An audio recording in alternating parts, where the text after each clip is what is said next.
ಶ್ರದ್ಧಾ ಭಕ್ತಿಯಿಂದ ನೆರವೇರಿದ ಶ್ರೀ ಬ್ಯಾಟರಾಯನ ದೊಡ್ಡಿ ಕಬ್ಬಾಳಮ್ಮ ಅಗ್ನಿಕುಂಡೋತ್ಸವ. ಬೆಂಗಳೂರು ದಕ್ಷಿಣ ವಿಧಾನಸಭಾ ಕ್ಷೇತ್ರದ ಬನ್ನೇರುಘಟ್ಟ ಸಮೀಪದ ಬ್ಯಾಟರಾಯದ ದೊಡ್ಡಿ ಗ್ರಾಮದಲ್ಲಿ ಶ್ರೀ ಕಬ್ಬಾಳಮ್ಮ ಮಸಿಯಮ್ಮ ಮತ್ತು ಸಿದ್ದಪ್ಪಾಜಿ ಸ್ವಾಮಿ ದೇವಾಲಯದ ಜಾತ್ರಾ ಮಹೋತ್ಸವ ಕಾರ್ಯಕ್ರಮ ನಡೆಯಿತು. ಗ್ರಾಮದ ಕಬ್ಬಾಳಮ್ಮ ದೇವಸ್ಥಾನದ ಬಳಿ ಜಾತ್ರಾ ಮಹೋತ್ಸವದ ಪ್ರಯುಕ್ತ ಅಗ್ನಿಕುಂಡ ಮಹೋತ್ಸವ ಕಾರ್ಯಕ್ರಮ ವಿಜೃಂಭಣೆಯಾಗಿ ನಡೆದಿದ್ದು, ಅಗ್ನಿಕುಂಡವನ್ನು ವೀಕ್ಷಿಸಲು ಸುತ್ತಮುತ್ತಲ ಗ್ರಾಮದ ನೂರಾರು ಭಕ್ತರು ಆಗಮಿಸಿದ್ದರು. ಇಂದು ಜಾತ್ರಾ ಮಹೋತ್ಸವದಲ್ಲಿ ಮಹಿಳೆಯರ ಅಲಂಕೃತ ದೀಪ ಆರತಿಗಳು ಗಮನ ಸೆಳೆದಿದ್ದು, ಜಾತ್ರಾ ಮಹೋತ್ಸವದ ಪ್ರಯುಕ್ತ ಕಬ್ಬಾಳಮ್ಮ ಮತ್ತು ಶ್ರೀ ಸಿದ್ದಪ್ಪಾಜಿ ದೇವಾಲಯವು ವಿಶೇಷವಾಗಿ ಅಲಂಕಾರ ಮಾಡಲಾಗಿತ್ತು. ಮಹಿಳೆಯರು ತಂಬಿಟ್ಟಿನ ಆರತಿಯನ್ನ ಹೊತ್ತು ದೇವರಿಗೆ ಸಮರ್ಪಿಸುವುದರ ಮೂಲಕ ತಮ್ಮ ಇಷ್ಟಾರ್ಥವನ್ನ ಸಲ್ಲಿಸಲು ಪ್ರಾರ್ಥನೆ ಸಲ್ಲಿಸಿದರು.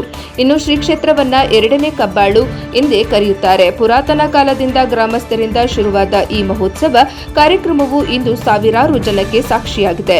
ಶ್ರೀ ಕ್ಷೇತ್ರದ ಕಬ್ಬಾಳಮ್ಮನವರು ಭಕ್ತಾದಿಗಳ ಕೇಳುವ ವರವನ್ನ ಸದಾ ಅನುಗ್ರಹಿಸುತ್ತಿರುವುದರಿಂದ ದಿನದಿಂದ ದಿನಕ್ಕೆ ಭಕ್ತಾದಿಗಳ ಸಂಖ್ಯೆ ಹೆಚ್ಚಾಗುತ್ತಿದೆ.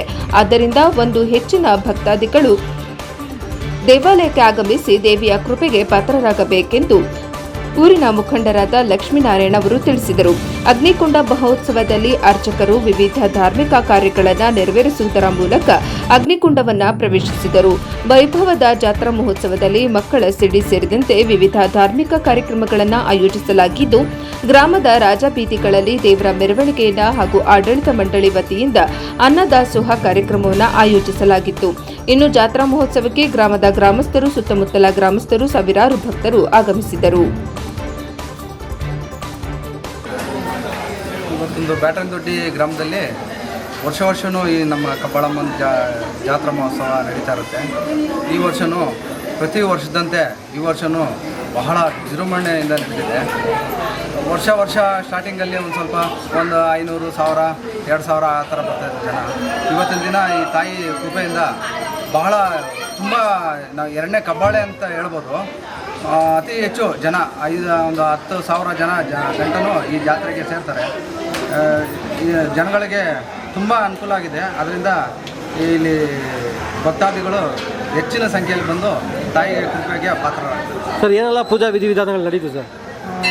ನಾವು ಕುಂಬಾಳೆ ಅಂತ ಮಾಡ್ತೀವಿ, ಮತ್ತು ಎಳವಾರ ಇರುತ್ತೆ ನೈಟಲ್ಲಿ. ಆಮೇಲೆ ಕೊಂಡಕ್ಕೆ ಬೆಂಕಿ ಹಚ್ಚೋದು ಕಾರ್ಯಕ್ರಮ ಎಲ್ಲ ಇರುತ್ತೆ. ಆಮೇಲೆ ಕೊಂಡ ಆದಮೇಲೆ ಮಾಮೂಲಿ ಅನುದಾನ ಎಲ್ಲ ಇರುತ್ತೆ. ಅದಾದಮೇಲೆ ನೈಟು ಉತ್ಸವ ಇರುತ್ತೆ. ಊರೆಲ್ಲ ಫುಲ್ಲು ಉತ್ಸವ ಇರುತ್ತೆ.